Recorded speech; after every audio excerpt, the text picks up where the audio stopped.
it, and the son's sitting there, and a lady ggets up to speak. And she's talking about impact. She's talking about service, talking about purpose. And the son loves it. After the conference, they get home that night. Son goes into the father's room and said, Dad, man, I really enjoyed that. Dad said, that's cool. He said, I want to do something to make a difference. Dad said, what do you got in mind? He said, can you get me a job at the local grocery store? Dad said, sure, that should be easy. What do you want to do? So I just want to bag groceries. I said, sure, no problem. Dad goes up, tell the people about it. They said, sure, no problem, bring him down. Son starts bagging groceries. 2 weeks in, he comes home to his father. He said, Dad, I'm really enjoying what I'm doing. He said, but I want to do something to make a deeper impact. Dad said, man, yeah, I got it. Just when you bag their groceries, wave at them, tell them have a good day. That should work. The son said, no, I want to do something to make a deeper impact.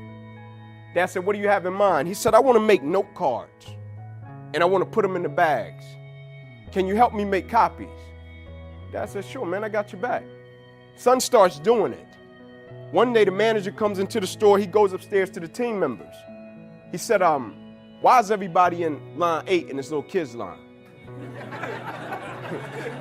He said, somebody get on the intercom, tell them we got 7, we got 6, and we got 5 open.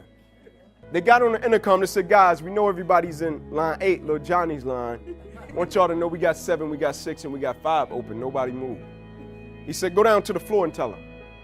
They ran down to the floor. Hey, guys, we see everybody's in little Johnny the baggage line. We got 7, we got 6, and we got 5 open. People said, we know. They said, we want to get his word of the day. They said it got so crazy, people started getting a stoplight away from the store. Didn't need groceries. They would go in and get a loaf of bread and be in line, calling their friends like, man, you got to come here. You got to get this little kid's note card, right? And the thing that blew my mind was, here you had this kid that drove business to an institution, and it wasn't based upon a business strategy. It was based upon a heart and an intent that was geared in the right place, and it yielded a certain result. At the foundation of it was what? People. At the foundation of it, the X factor was how I treat people, how I value people. The product could take care of itself. At the foundation of it, it's this thing they say in football. It's not so much about the X's and the O's as it is about the Jimmys and the Joes. Meaning you can have whatever strategy you got. You could be the best coach in the world. You could be Nick Saban. But if you don't have a connection with the players and the people, the strategy that you have, it will never work. You can have all type of shoes. You can have the best people in the world. If you don't have a connection, it will never work. And so now when I see people, like I don't see them as just a James, a Allison, a Robert. When I see people and I connect with them, I'm like, that's not by coincidence. When I get offered the opportunity to do something, I'm like, man, I get an opportunity to do this. This is incredible. Like approaching it with the perspective of, I don't have to, I get to. And I'm a firm believer that perspective drives performance every day of the week. How a person view what they do will always affect how they do what they do. And so if I meet somebody and they say, oh man, I want to be rich, I'm like, cool, nothing wrong with that. But the true measure of your wealth is if you got it, then you lost it, then how much would you be worth? How much is your character worth? How much is your integrity worth? The problem wasn't even the adversity. That wasn't a problem for me. Like adversity is a part of life at this point. The problem was when the adversity happened, they couldn't respond to it, right? In other words, like people live life and think they're going to rise to the occasion. You don't rise to the occasion. You revert back to your training, meaning who a person is every single day in every situation. Like it's a mentality, its essence, its core, right? In other words, one of my best friends was the highest paid safety in the NFL a couple of years ago. He goes to a game, he's playing, everything is going great. Great person, right? Goes to make a tackle, he feels a lump in his chest.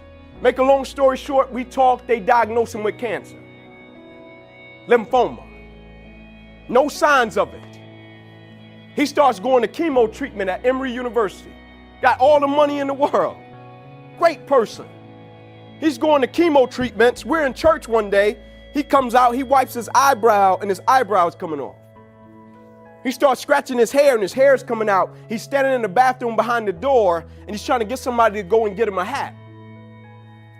And one day after chemo, he leaves chemo, and he goes and he jumps out on the track. And he's running 400s after chemo.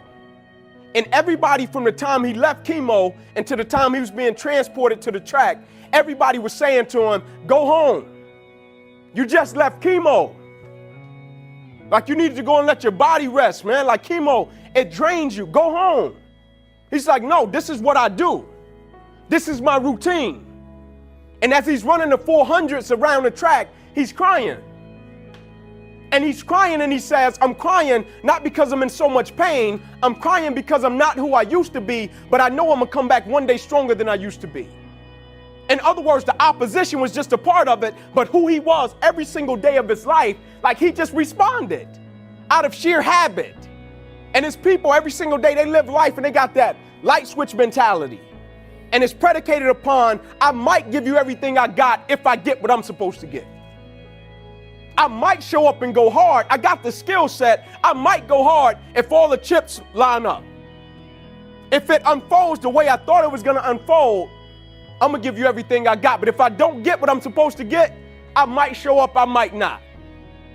And so I tell people every single day, man, give me character over talent. Because I know character going to be there. And talent might take a person to a place that their character can't keep them if it's not developed.